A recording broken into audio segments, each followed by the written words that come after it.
이번 주 여러 커뮤니티를 떠들썩하게 만든 사진 한 장. 검정 패딩을 입은 한 사람이 문구가 적힌 패널을 등에 맨 채 거리에 서 있습니다. 내용을 보면 월 240시간 일했는데 67만 원 웬 말이냐, 3.3 프리랜서로 일하면 근로자 아니고 노예냐고 묻습니다. 이어 원장님, 저희도 근로자입니다. 디자이너 그만 울리시고 최저시급으로 계산한 163만여 원 지급하라고 주장합니다. 1인 시위하는 이 모습을 누군가 사진으로 찍었고 미용실 직원 1인 시위라는 제목으로 인터넷에 올렸습니다. 곧 화제가 됐고 미용실 측을 향한 비난이 쏟아졌습니다. 미용실 상호명이 까져야 됩니다. 아주 악덕 사장이 누군지 밝혀져야. 업체만 까면 안 될라나? 날도 추운데 짠하네.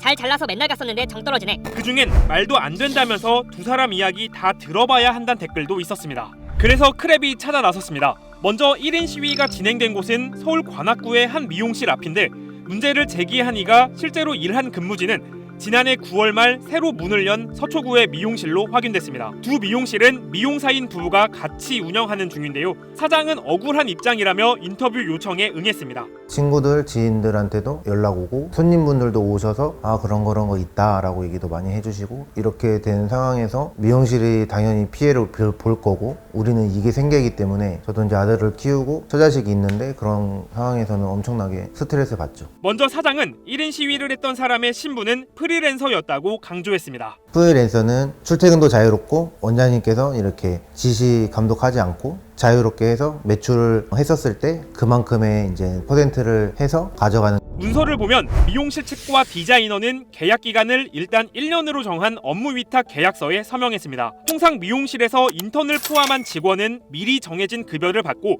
프리랜서 디자이너는 자신의 매출액에 따라 일정 비율로 정산금을 받는 구조입니다. 이 미용실의 경우도 프리랜서의 경우 기본급 없으며 개인 매출에 의한 인센티브를 적용한다고 계약서에 적시했습니다. 즉 단골이 많을수록 많이 받아갈 수 있다는 건데, 대신 초창기엔 단골이 적은 만큼 통상 정착금 명목으로 업무 추진비를 주고 해당 미용실도 그렇게 했다고 설명했습니다. 강제성은 전혀 없었어요. 왜냐면 선생님들도 입장에서도 근로자로 할 거면은 자기가 매출했을 때 못 가져가는 부분들이 있기 때문에 다 프리랜서로 하죠, 보통. 새로 오면은 그 선생님한테는 3개월간의 매출은 솔직히 쉽진 않아요, 그렇게 올라가기에는. 그래서 3개월 동안은 지원을 해준다 라고 이제는 보장을 해주는 건데, 평균 매출이 180에서 190 정도 되었는데 저희가 이제 월 정착지원금 주는 거는 250 정도 주니까 저희한테는 마이너스라고 생각을 합니다. 그래도 어차피 투자라고 생각을 하고. 미용실 측은 첫 3개월 차까지는 업무 추진비를 월 250만 원으로 계산해 지급했고, 4개월 차부터는 계약에 따라 업무 추진비 대신 해당 디자이너의 12월 매출액에 정산율을 곱해 산출된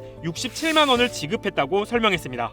24시간을 그래도 근무지에 있었는데 67만 원 나가고 너무 적은 거 아닌가? 라고 그 숫자만 봤을 때 그렇게 생각할 수도 있을 것 같아요. 그렇죠. 그렇게 생각할 수 있는데, 솔직히 프리랜서라고 하면은 출퇴근 시간이 자유롭고 손님이 없었을 때는 그렇게 자율적으로 쉬게 되는 경우도 있고, 그거는 근무지에는 있었지만 이 사람이 일을 했다? 이건 아니죠. 그렇게 생각을 합니다. 자유롭게 하는 계약을 맺었기 때문에 저희랑.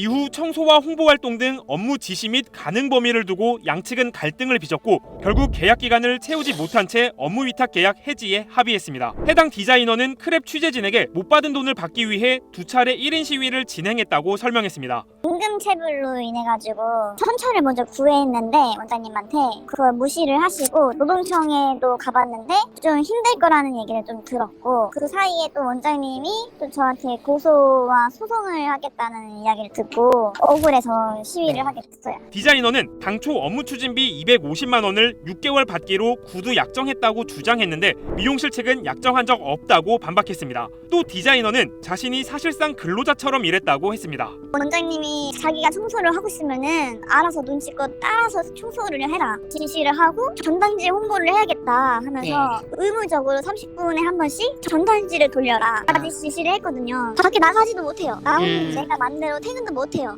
손이 없다고. 근데 어떻게 이게 프리랜서인지 좀 잘 모르겠어요. 지시를 하고 감독을 하고, 그거에 대해서는 저는 근로자였거든요. 감당하지 않다는 생각을 하고, 이 실태가 태반이에요. 미용실에서 다 그렇게 태반으로 일을 해요.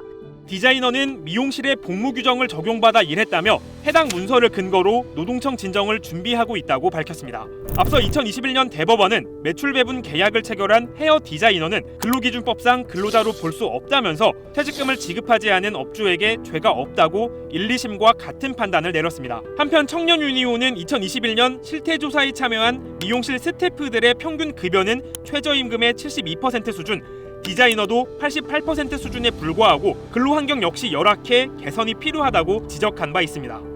인터뷰에 응한 양측 모두 법적 다툼으로 비화할 조짐입니다. 법적 계약과 근로 현실 속에서 다툼과 소송이 벌어지는 미용업계의 혼란한 상황. 과연 해결책은 없는 걸까요?